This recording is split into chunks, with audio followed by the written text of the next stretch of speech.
সকালবেলা প্রতিদিন ৬টার সময় ঘুম থেকে উঠে শুরু হয়ে যায় কাজ। সারাদিন এই একই অবস্থা চলে, রান্না বান্না ঘরের কাজ সব কিছু মিলিয়েই ভিডিও করার সময়ই পাচ্ছি না। তো তোমাদের সাথে আজকে ছোট্ট একটা রেসিপি শেয়ার করলাম বন্ধুরা। আসসালামু আলাইকুম, সানজানা কিচেনে সবাইকে স্বাগতম। প্রিয় বন্ধুরা, সবাই কেমন আছো?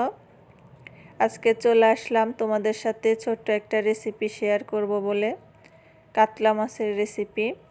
তো তার জন্য এখানে আমি 4 পিস মাছ ভালো করে ধুয়ে পরিষ্কার করে লবণ, হলুদ আর একটু মরিচের গুঁড়া দিয়ে ভালো করে মাখিয়ে নিয়েছি। মাছটা অনেক বড় ছিল, তো আমি মাছটাকে ভেজে নিচ্ছি। বেশি ভাজবো না, অল্প একটুই ভেজে নেব। অনেক দিন পর একটা ভিডিও দিলাম, প্লিজ বন্ধুরা একটু ফুল ওয়াচ করে দিও। আর ভিডিওটা ভালো লাগলে লাইক, কমেন্ট, শেয়ার করে দিও। আর আমার চ্যানেলে যারা নতুন বন্ধু আছো, আমার চ্যানেলটা সাবস্ক্রাইব করে আমার পাশে থেকে যেও। তো আমি মাছটাকে ভেজে নিয়েছি, ভেজে মাছটা তুলে নিচ্ছি।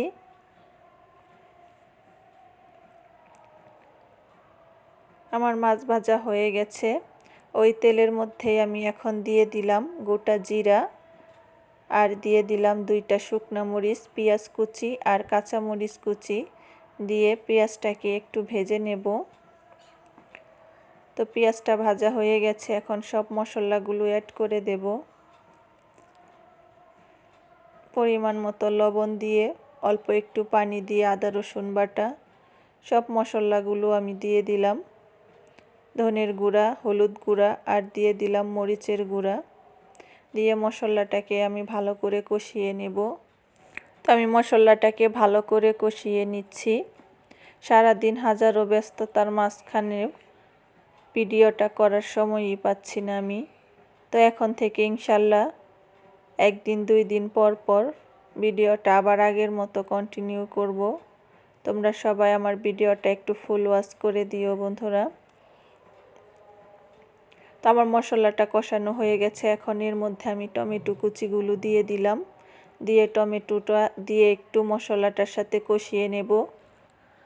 তার জন্য এটাকে আমি একটু ঢাকা দিয়ে রাখবো, একদম ভালো করে কষিয়ে নিচ্ছি। আমরা এখানে যারা কাজ করি একমাত্র আমরাই জানি একটা ভিডিও বানাতে কতটা পরিশ্রম করতে হয় আমাদেরকে। তাই আমরা সবাই সবার ভিডিও দেখব এবং ফুল ওয়াচ করে দেব। এখানে কাজ করতে গেলে আমরা কেউ একা একা সামনের দিকে এগিয়ে যেতে পারবো না, সবাই সবার পাশে থাকতে হবে। তাহলেই আমরা তাড়াতাড়ি সফলতা অর্জন করতে পারবো। তো আমরা সবাই সবার পাশে থাকবো।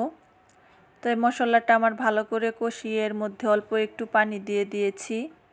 দিয়ে মশলাটা ফুটে গেলে আমি মাছটা দিয়ে দেব। এখন আমি মাছটা দিয়ে দিলাম, দিয়ে একটু ভুনা ভুনা করে নেব। আর টমেটো দিয়ে যে কোনো মাছই এভাবে রান্না করলে কিন্তু খেতে খুবই ভালো লাগে। তো আমার রেসিপিটা কেমন হয়েছে বন্ধুরা, তোমরা সবাই কমেন্ট করে জানিও। ভালো লাগলে লাইক, কমেন্ট, শেয়ার করে দিও। তো আমার রান্নাটাও প্রায় হয়ে গেছে এদিকে। তো আজ এই পর্যন্তই, ভালো থেকো সবাই। আবার চলে আসবো আরেকটি রেসিপি নিয়ে। আল্লাহ হাফেজ।